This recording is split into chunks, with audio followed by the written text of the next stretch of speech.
અંબાજી નજીકથી ચોંકાવનારી ઘટના સામે આવી રહી છે। અંબાજી નજીક પાલડિયા ગામ પાસે ફોરેસ્ટ વિભાગ અને પોલીસ પર હુમલાની ઘટના સામે આવી રહી છે।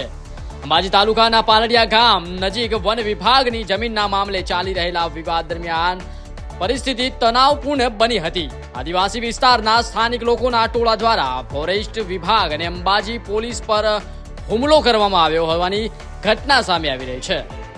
પરિસ્થિતિ કાબૂમાં લેવા માટે પોલીસે મોટી સંખ્યામાં ટીયર ગેસના સેલ છોડ્યા હતા। તેમ છતાં સ્થાનિક લોકો દ્વારા ટોળામાં હુમલો કરવામાં આવતા ઘટના સ્થળે ભારે અફરાતફરી મચી ગઈ હતી। આ હુમલામાં અંબાજી પોલીસના પીઆઈને ગંભીર ઇજાઓ થતા તેમને તાત્કાલિક પાલનપુર રિફર કરવામાં આવ્યા છે, જ્યારે અન્ય ઘાયલ પોલીસ કર્મીઓ અને ફોરેસ્ટ વિભાગના સ્ટાફને સારવાર માટે અંબાજીની સિવિલ હોસ્પિટલમાં ખસેડવામાં આવ્યા છે।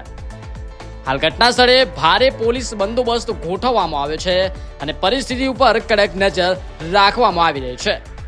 મામલાની વધુ તપાસ ચાલુ છે।